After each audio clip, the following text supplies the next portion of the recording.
하나님 우리 아버지와 주 예수 그리스도로부터 오는 은혜와 평강이 여러분과 함께 하시길 원합니다.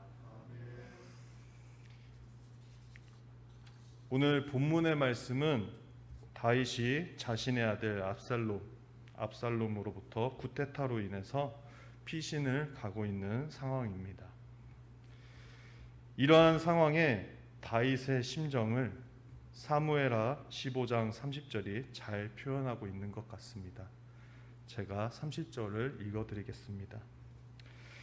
다윗이 갈람산 길로 올라갈 때에 그의 머리를 그가 가리고 맨발로 울며 가고 그와 함께 가는 모든 백성들도 각각 자기의 머리를 가리고 울며 올라가니라.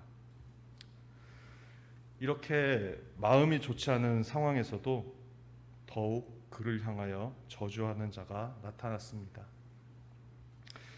바로 오늘 본문에 나오는 시므이입니다. 그는 다윗을 비난했습니다. 오늘 말씀 5에서 8절의 말씀이 바로 그 내용입니다. 시므이는 사울 집안의 사람이었습니다. 당연히 사울을 꺾고 왕이 된 다윗에게 감정이 그리 좋지 않았을 것입니다. 그는 다윗과 그의 신하들에게 돌을 던지면서 왕인 다윗에게 살인자라 칭했습니다. 또한 하나님의 이름을 앞세워서 사람들 앞에서 비난했습니다. 사람을 죽였기 때문에 하나님께서 너에게 벌을 주고 있다고 했고, 또 다윗의 아들 압살롬에게 죽임을 받고 또 망할 것이라고 저주도 퍼부었습니다. 너무나 처절한 상황입니다. 자신의 아들에게 쫓기고 있는 왕인 다윗, 그리고 시므이는 모든 신하들이 있는 가운데서 돌을 던지고 또 살인자로서 하나님께 벌을 받아야 하며 또 하나님께 버림을 받을 것이라며 소리를 지르대고 있습니다.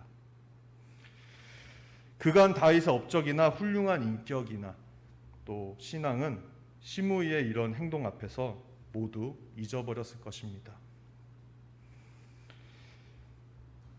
다윗 역시 고통스럽게 여기는 것들을 가지고 비난하고 저주하는 것을 만인들 앞에서 공개적으로 시므이는 행했습니다. 다윗은 그를 비난하는 시므이를 죽일 수도 있었습니다. 그의 말 한마디면 시므이를 정당하게 처형할 수도 있었습니다. 그러나 다윗은 그렇게 하지 않았습니다. 그 비난 가운데 자신을 존귀하게 여기시던 하나님을 보았기 때문입니다. 그는 이스라엘 왕국을 다스리기 전에 하나님께서 자신을 다스리는 것을 진실로 경험했고 또 그것을 통해 자신의 삶을 먼저 다스리는 법을 배웠습니다. 오늘 말씀을 통해 삶의 세상의 비난과 역경을 우리가 어떤 모습으로 대해야 할지 함께 살펴보고자 합니다. 오늘 말씀 11에서 12절을 우리가 함께 읽어보겠습니다. 또 다윗이 아비새와 모든 신하들에게 이르되 내 몸에서 난 아들도 내 생명을 해하려 하거든 하물며 이 베냐민 사람이라 여호와께서 그에게 명령하신 것이니 그가 저주하게 버려두라. 혹시 여호와께서 나의 원통함을 감찰하시리니 오늘 그 저주 때문에 여호와께서 선으로 내게 갚아주리라 하고. 아멘. 우리는 격려를 통해 성장을 하고요, 비난을 통해서 성숙한 사람이 되는 그런 그리스도인입니다. 비난은 우리에게 상처와 고통을 주지만 그 고통을 통해서 우리의 삶에 교훈을 얻게 될 것입니다. 그리고 그 교훈은 우리를 성숙하게 만들어 줍니다. 시므이가 모든 사람들 앞에서 다윗 왕에게 돌을 던지고 저주를 퍼부었을 때 다윗의 신하들 대부분들은 아마 시므이를 가만둬선 안 된다, 모든 사람들 앞에서 죽여서 왕의 권위를 보여줘야 된다. 이렇게 말을 했을 것입니다. 그러나 다윗은 먼저 자신의 삶을 되돌아보는 성숙함을 보여주었습니다. 11절 말씀처럼 내 아들도 날 죽이려는 판인데 내가 무엇을 하겠는가? 그냥 시므이를 두거라.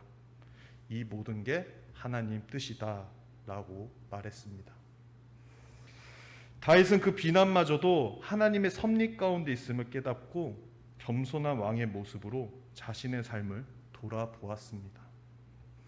너무 쉽지 않은 일일 것입니다. 돌까지 맞아가며 다윗은 자신을 철저하게 돌아보았습니다. 다윗이 자신의 삶을 돌아보았더니 초라한 인간의 한 모습이 보였을 것입니다. 그 초라한 모습을 바라보니까 하나님이 시므이를 통해서 자신을 깨우칠 수 있는 그 시간이 될 수 있다는 겸손함이 드러나게 되었습니다. 그리고 그 겸손함이 하나님의 은혜를 담는 그릇이 되었습니다. 왜냐하면 하나님은 교만한 사람을 대적하시고 겸손한 사람에게는 은혜를 베풀어 주시기 때문입니다. 왕으로서 모든 사람들 앞에서 돌팔매지가 저주를 받았음에도 시므이를 죽이지 않는 겸손함으로 그를 살려주고 오히려 과거의 다윗이 사울의 집안 사람들을 꺾어버리고 이스라엘을 다스리게 된 이스라엘 왕이 된 자신 때문에 사울의 집안 사람이었던 시므이의 아픔을 그는 조금이라도 이해했던 것 같습니다.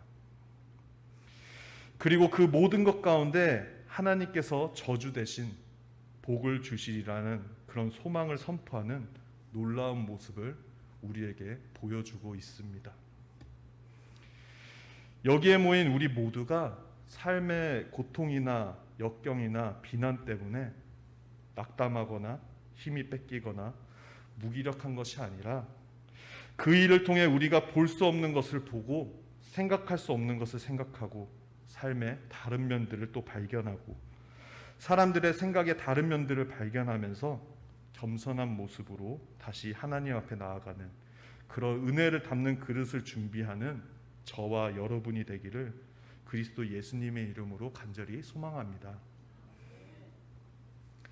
이어서 시므이의 사건 후 다윗은 오늘의 말씀 14절에서와 같이 왕과 그 함께 있는 백성들이 다 공비하여 한 곳에 이르러 거기서 쉬니라 라고 기록을 하고 있습니다. 비난을 받을 땐 우리는 극심한 피곤함을 경험하는 것 같습니다.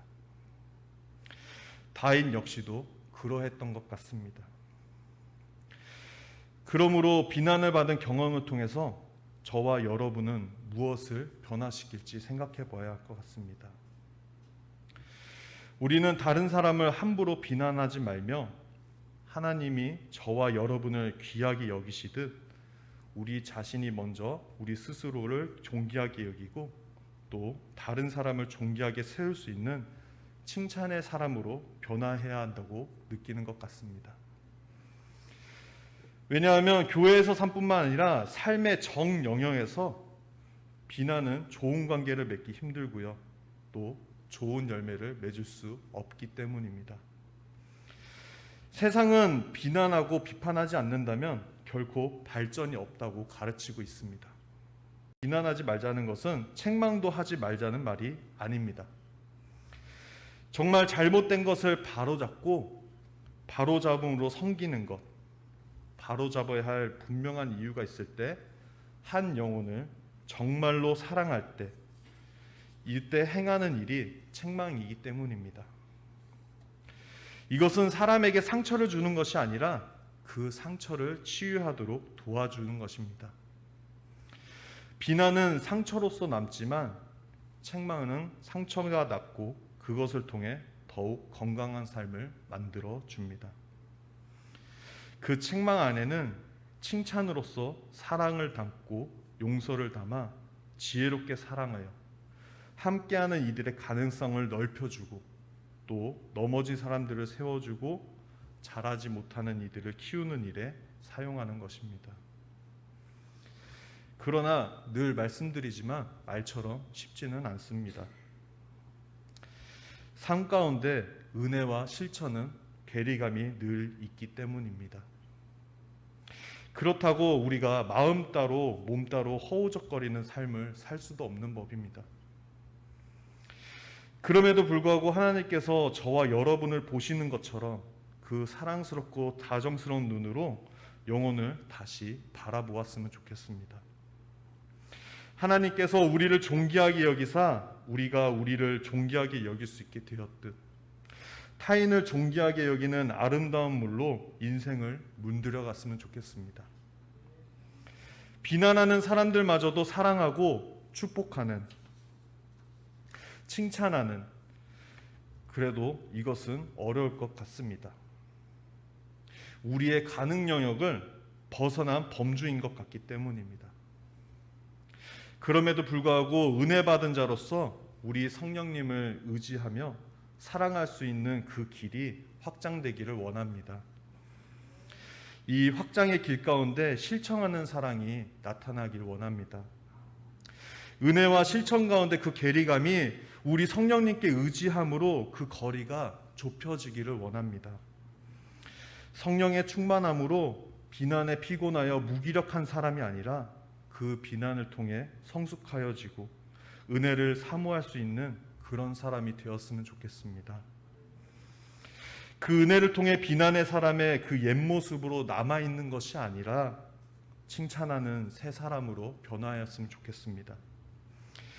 그리하여 하나님께서 당신을 통해, 하나님께서 저와 여러분을 통해 가능성이 닫혀진 영혼들의 가능성을 넓혀주고요, 또 넘어진 사람들을 세워주고요, 자라지 못하는 이들을 키우는 생명의 사람, 하나님의 자녀로서 다가서기를 그리스도 예수님의 이름으로 간절히 기도드립니다.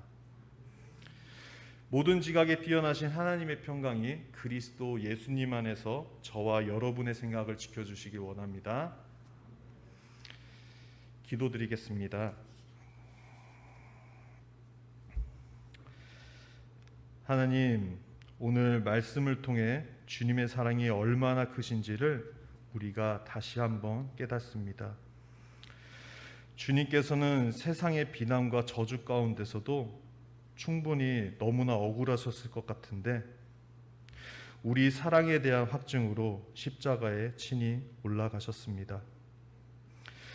그리고 우리의 잘잘못에 대한 시비를 가리지 않으시고 주님의 보혈 가운데 묻으시고 십자가에서 거룩하게 돌아가셨습니다. 우리 역시도 우리 스스로가 비난하고 다니거나 또는 비난받거나 억울한 가운데 있을지라도 죄인마저도 사랑하시고 품으셨던 주님처럼 우리 자신을 먼저 돌아보고 주님 안에서 성화되며 깨닫는 자가 될 수 있도록 우리 성령님께서 친히 도와주시옵소서. 뿐만 아니라 예수님께서 부활하사 원수되었던 우리를 생명으로 축복하여 주시고 또 아버지 되어 주신 그 은혜처럼 우리도 더 나아가 성령님을 의지하여 위로해주고 격려해주고 축복해주는 하나님의 자녀의 삶을 살기를 소망합니다. 부족한 우리가 하나님을 믿고 나아가는 것보다 하나님께서 우리를 더욱 믿어주셨고 또 불러주신 그 은혜에 감사드립니다. 그 은혜를 오늘 믿으며 이 자리에서 주님께 결단합니다. 존귀하신 그리스도 예수님의 이름으로 기도드렸습니다. 아멘.